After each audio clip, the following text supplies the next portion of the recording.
থেকে আগত মেহমান বৃন্দ, বিশেষ করে আজকে যারা ইন্তজাম করেছেন সাহেবে দাওয়াত, সকলের প্রতি আমার আন্তরিক সালাম। আসসালামু আলাইকুম ওয়া রাহমাতুল্লাহি ওয়া বারাকাতুহু।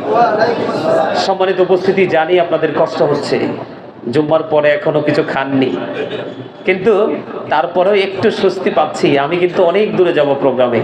আমি ভাবছি এসে একটু মুক্তাসার মিলাদ করে একটা দোয়া করে চলে যাব। মেম্বার সাহেব আমাকে অনেক বেশি মহব্বত করেন, উনি আমাকে আসবো বলাতে খুশি হয়েছে। ভাবছিলাম একেবারে সিম্পলভাবে এসে একটু দোয়া করেই চলে যাব, কিন্তু এখানে আপনাদের উপস্থিতি, আপনাদের আগ্রহ দেখে ভাবলাম যে পিতামাতা সারা জীবন আমাদের জন্য ত্যাগ করেছে, আমরা না হয় আজকে একটু ত্যাগ করব, তাই না? বিষয়টা কথা বলেন, কথা ঠিক নেই দাদা? বিশেষ করে মুরব্বী যারা, তাদের বেশি কষ্ট হচ্ছে, কিন্তু তারপরেও আমি জানি তাদের যদিও শারীরিকভাবে কষ্ট হয়, কিন্তু তাদের হৃদয় রাজ্য জুড়ে এখনো বিরাজ করে আল্লাহ এবং আল্লাহ রাসূলের গভীর প্রেম। আপনারা জানেন কিনা জানি না, আপনাদের মতো মুরব্বী মানুষগুলো যখন আমাদেরকে ছেড়ে চলে যাবেন, তখন কিন্তু আমরা এই পৃথিবীকে আর বেশি দিন টিকিয়ে রাখতে পারবো না। কেন জানেন? মুরব্বীদের হৃদয় জুড়ে সকাল থেকে বিকাল জুড়ে এখনো পর্যন্ত বসবাস করে ফিউচার এবং আল্লাহ রাসূলের প্রেম। সেটা নিয়ে তারা ভাবে, কল্পনা করে কি করা যায়, কি করব, কিভাবে আল্লাহর সান্নিধ্য অর্জন করব, রাসূলকে খুশি করব। আর আমাদের যে বর্তমান প্রেক্ষাপট, ইয়াং যে জেনারেশন, বর্তমান প্রেক্ষাপট নিয়ে যদি বলি, আগা থেকে গোড়া, সকাল থেকে বিকেল, মাথা থেকে পা, পুরোটা জোরে আছে ইহুদিদের কালচার। ওমা, রাগ করছেন? ভুল বলছি? বলছি আল্লাহ বলেছেন, the heretics are the eternal enemy of the believers. ইমানদারদের প্রকাশ্য দুশমন হলো কারা? বেঈমানেরা। কারা? আজকে ইসরায়েল কি শেষ করছেন আমাদের মুসলমানকে? কথা বলে করছে কিনা? কিন্তু আজকে যে ইসরায়েলকে যে মদদ দিয়ে লালন পালন করে আমাদের জন্য পোষা সাপ, বিষাক্ত সাপে রূপান্তরিত করছে, আমরা কিন্তু তাদেরকে ফলো করছি।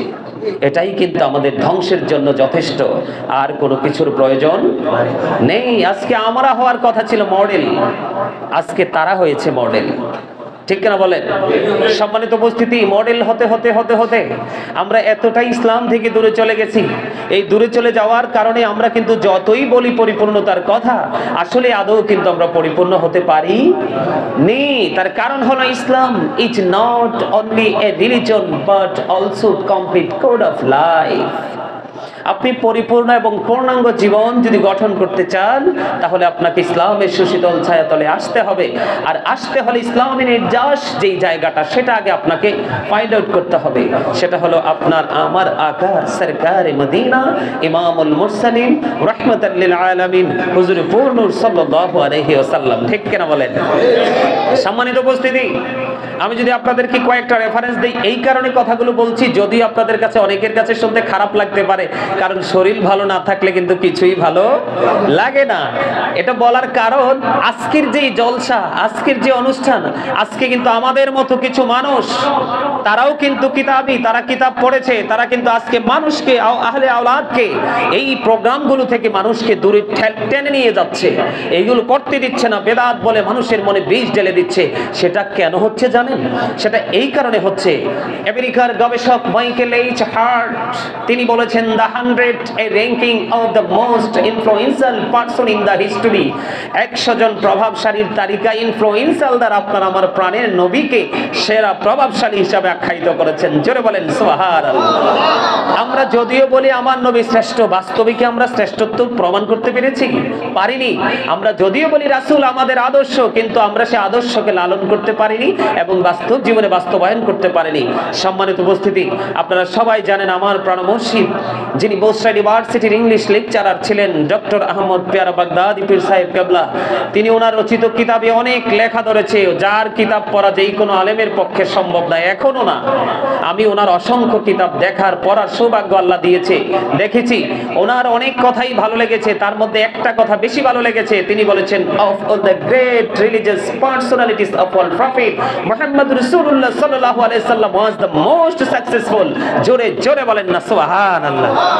এখানে মোস্ট সাকসেসফুল দ্বারা তিনি সবচেয়ে সফল বলে চিহ্নিত করেছেন আপনার আমার প্রাণের নবীকে। তার কারণ হলো সম্মানিত উপস্থিতি, ইমামতি থেকে রাজনীতি, রাজনীতি থেকে ইমামতি, প্রত্যেকটা জায়গায় আপনার নবী মোস্ট সাকসেসফুল, সবচেয়ে পাওয়ারফুল, সবচেয়ে বেশি সফল। জোরে বলেন সুবহানাল্লাহ।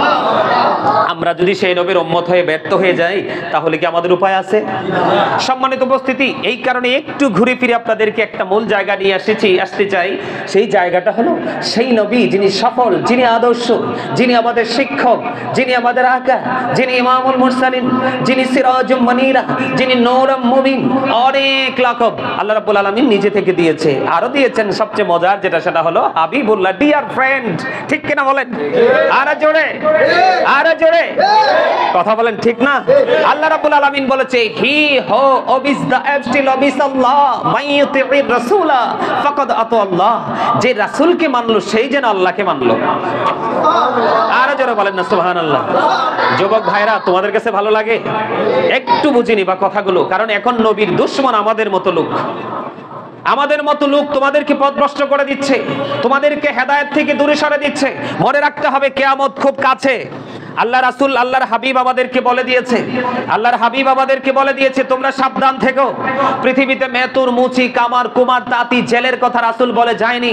রাসূল বলেছে কিয়ামতের পূর্বক্ষণে পৃথিবীতে সবচেয়ে নিকৃষ্ট আলেম হবে, সবচেয়ে নিকৃষ্ট মানুষ হবে আলেমরা। নাউজুবিল্লাহ বলবেন না? এটাই আমাদের জন্য সবচেয়ে বেশি ভয়ের কারণ। আজকে আপনারা যারা সাধারণ মানুষ, আপনাদের পার হওয়া কিন্তু সহজ, আমাদের পার হওয়া কিন্তু ভেরি ডিফিকাল্ট। আমরা কিন্তু সহজে পার হতে পারবো না, কারণ আমরা মানুষকে অন্ধকারাচ্ছন্ন পরিবেশের দিকে ঠেলে দিয়েছি। এই জন্য তোমাদেরকে অ্যালার্ট থাকতে হবে। আল্লাহ আরো বলেছেন, সে বলুন, ইফ ইউ ডু লাভ আল্লাহ, যদি তোমরা আল্লাহকে ভালোবেসে থাকো, ফলো মি মুহাম্মদ সাল্লাল্লাহু আলাইহি ওয়াসাল্লাম। জোরে বলেন না আলহামদুলিল্লাহ? আর জোরে বলেন আলহামদুলিল্লাহ। আমাদের দেশে অনেক মৌলবীরা, গতকালকে নাম বলতে চাই না, এক মৌলবী বলতেছে সরাসরি আল্লাহর কাছে চাইবো। আরে আল্লাহ তো সরাসরি আল্লাহর কাছে চাওয়ার ইখতিয়ার তোমাকে দেয়নি। আল্লাহ বলেছে আমি দিয়েছি হাবিবের মাধ্যমে, নিব হাবিবের মাধ্যমে, কাল হাসরের ময়দানে ফয়সালাও করব আমি আমার হাবিবের মাধ্যমে। তোমরা আগে ওখানে যাও। আমি আল্লাহর দিদার পেতে হলে মদিনা থেকে টিকিট নিতে হবে, অন্যথায় তোমাদের কোনো রাস্তা ওপেন আমি রাখি নাই। কেন? আল্লাহ বলেছেন ফলো মি মুহাম্মদ সাল্লাল্লাহু আলাইহি সাল্লাম, Allah will love you and forgive your sins. Allah বলেছেন আল্লাহকে পেতে হলে তোমরা কি করতে হবে? মদিনাওয়ালাকে ফলো করতে হবে, তখনই আল্লাহ তোমাকে ভালোবাসবে এবং তোমার জীবনের গুনাহগুলি ক্ষমা করে দিবে। কারণ আল্লাহ ফরগিভিং এন্ড মার্সিফুল, আল্লাহ ক্ষমাশীল এবং প্রেমময়। ঠিক কিনা বলেন? আরে জোরে। এখানে কেন আসলাম? প্রশ্ন আসতে পারে যে হুজুর পেটের খিদা, তারপর এত কথা কেন বলছেন? এখানে আসার কারণ হলো আমরা কিন্তু এখন রাসূলের যে পবিত্র জবানের কথা, এগুলোকেও কিন্তু আমরা মূল্যায়ন করতে চাই না যদি আমার এগেইনস্টে চলে যায় এই হাদিসটা। কথা বলেন। সম্মানিত উপস্থিতি, নবীকে একদিন প্রশ্ন করা হলো, ইয়া রাসূলুল্লাহ, আমার কাছ থেকে সবচেয়ে ভালো আচরণ পাওয়ার হক কার বেশি? রাসূল বললেন ক্বালা উম্মুকা, ইউর মাদার। রাসূলকে প্রশ্ন করা হলো ক্বালা সুম্মা মান, তারপরে কে, নেক্সট কে? রাসূল আবার বললেন ক্বালা উম্মুকা, ইউর মাদার। তারপরে আবার প্রশ্ন করা হলো ক্বালা সুম্মা মান, নেক্সট তারপর কে? রাসূল আবার বললেন ক্বালা উম্মুকা, ইউর মাদার। আল্লাহর হাবিবকে আবার প্রশ্ন করা হলো ক্বালা সুম্মা মান, নেক্সট কে? রাসূল বললেন ক্বালা আবুকা, ইউর ফাদার। সুবহানাল্লাহ বলবেন না? কি চমৎকার না? তার মানে আমার কাছ থেকে সবচেয়ে ভালো আচরণ পাওয়ার হক আগে মায়ের, তারপরে বাবার। এই জন্য বাবার ইজ্জত কমেনি। মায়ের কষ্টের কাছে আমি মনে করি, আমি একজন বাবা, বাবার কষ্টটা কিছুই নয়, ইট ইজ নাথিং। আমি মনে করি মায়ের কষ্টটা বাবার কষ্টের কাছে। কেন আসলাম? আজকে আমাদের দেশে অনেক মিলাদ মাহফিল থেকে মানুষকে দূরে সরিয়ে দিচ্ছে। মানুষ মারা গেলে দোয়া করা যাবে না, খাওয়ানো যাবে না, এগুলো বেদাত। আল্লাহ রাসূল বলতেছে, হাদিস শরীফের মধ্যে এসেছে, আমি আল্লাহর কাছে সবচেয়ে পছন্দের দুইটা কাজ, একটা হলো পরিচিত হোক অপরিচিত হোক, মুসলমানকে দেখা মাত্র সালাম দিয়ে দিবা আর মানুষকে তৃপ্তি সহকারে খাইয়ে দিবা। সুবহানাল্লাহ বলেন না? আর জোরে বলেন, আর জোরে। হাদিস শরীফের মধ্যে এসেছে আল্লাহ রাসূলের রাসূলের কাছে একজন খাবার চাইলেন, রাসূল তার বিবির কাছে খাবার আছে কিনা জানতে চাইলেন। রাসূল আসলে কি খবরটা জানে না? রাসূল যদি তার বিবিকে প্রশ্ন না করতো এটা হাদিস হতো না, আর হাদিস যদি না হতো আমরা জানতাম না। তিনি বলছি, ইয়া রাসূলুল্লাহ, ইয়া হাবিবাল্লাহ, নবী গো, আমার কাছে ঘরে শুধু সাদা পানি ছাড়া আর কিছু নাই গো।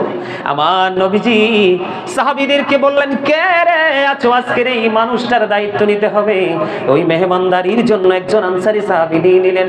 ওর ঘরে ছিল একটা ছোট্ট বাচ্চা, বাচ্চাটাকে বললেন বিবি, বিবিকে বললেন, বিবি রে, ওই বাচ্চাটাকে তুমি সন্ধ্যার পরে প্রদীপ নিভিয়ে ঘুম পাড়িয়ে দিও, কারণ ঘরে তো অনেক বেশি খাবার নাই রে, আমি নবীর কাছ থেকে চেয়ে একটা মেহমান নিয়ে এসেছি। এবার কি করলেন, বিবি স্বামী যেমনি বলেছে বাচ্চাটাকে ঘুম পাড়িয়ে দিল, ওই বাচ্চার খাবারটা মেহমানকে খাইয়ে ঘুম পাড়িয়ে দিল। বন্ধু, সকাল যখন হলো রে, ওই সাহাবী যখন আমার নবীর দরবারের দিকে হেঁটে হেঁটে পা পা করে আসছে, আমার নবী তার দিকে তাকিয়ে তাকিয়ে মিষ্টি মিষ্টি করে হাসছে। ইয়া রাসূলুল্লাহ, ইয়া হাবিবাল্লাহ, নবী, নবী গো, জানতে বড় মনে চায় গো, এত মিষ্টি হাসির কারণ কি গো? বন্ধু, আল্লাহি, আল্লাহর কসম করে বলছি, আমার পুরো শরীরের পশমগুলো সবগুলো দাঁড়িয়ে গেছে রে। ও বন্ধু, আমার নবীকে প্রশ্ন করার পরে নবীজি বললেন, আমার কাছে তো তোমার পক্ষ থেকে গুড নিউজ, তোমার পক্ষে গুড নিউজ এসে গেছে। নিউজটা কি রে? গত রজনীতে মেহমানের সাথে যে ব্যবহার তুমি করেছো, আমার আল্লাহ তোমার প্রতি সন্তুষ্ট হয়ে গেছে, সেই খুশিতে আমি নবী হাসছি। এখন মোল্লারা বলে খাওয়ানো যাবে না, বেদাত বলে আপনাদেরকে দূরে থেকে বিশ্বাস করবেন না, তাদের কথা বিশ্বাস করা যাবে না, কারণ এই মোল্লাদের কারণে সমাজের মধ্যে বৈষম্য সৃষ্টি হবে। কথা বলেন না? আমার কথা বুঝতে পারছেন? যেই কোনো ইমাম সাহেবের পিছনে নামাজও পড়া যাবে না, তার কথা বিশ্বাস করা যাবে না। গত কয়েকদিন আগে এক জানাজাতে গেলাম, বিশ্বাস করেন জানাজাতে খতিব সাহেব দোয়া করলো কেন? তাকে মানে তার প্রতি এত ক্ষিপ্ত হয়েছে, তাও এলাকার লোক না, মেহমান আসছে, মেহমান বলে তাকে মানুষ ছেড়ে দিয়েছে, বলতেছে দোয়ার কোনো বৈধতা নাই। আরেকজন মুরব্বী, আপনারা বিশ্বাস করবেন, এই জন্য আমি স্যালুট জানাই, স্যালুট হিম, আপনাদেরকে আমি স্যালুট জানাই মুরব্বীদেরকে। ওই মুরব্বী এসে বলে তোমাদের ফতোয়া চলবে না, বাপ দাদা থেকে যেটা করে আসছে সেটাই করব, দোয়া চলতে থাকো। জোরে বলেন সুবহানাল্লাহ। আপনারা মুরব্বীরা সবসময় সজাগ থাকবেন। 1000 যুবকের চাইতে একটা মুরব্বীর ঈমান আমি মনে করি বর্তমানে অনেক স্ট্রং। কথা বলেন ঠিক না? ঠিক। আমার কথা আপনাদেরকে খুশি করার জন্য বলছি না, আসছি 15 মিনিট সময় নিয়ে, ড্রাইভার আছে, আমার সাথে ছেলেরা আছে, বলছি জাস্ট 15 মিনিট যাবো, দোয়া করে চলে আসবো। কিন্তু আপনাদের এই অবস্থা দেখে আমি বললাম যে না, এত শর্ট করা যাবে না। সম্মানিত উপস্থিতি, আমি আপনাদেরকে বলি, এ কথাটা কেন বললাম, আল্লাহর হাবিব এটাও বলেছে, রাসূলকে যখন প্রশ্ন করা হলো মা বাবা চলে যাওয়ার পরে তোমার কর্তব্য কি, পিতা মাতা চলে যাওয়ার পরে আমি পিতা মাতার সাথে কেমন করে ভালো আচরণ করব, আমার নবী বলছে তোমার মায়ের যার সাথে বেশি ভালো সম্পর্ক ছিল ওই মানুষটার সাথে জীবিত থাকলে ভালো সম্পর্ক রাখো।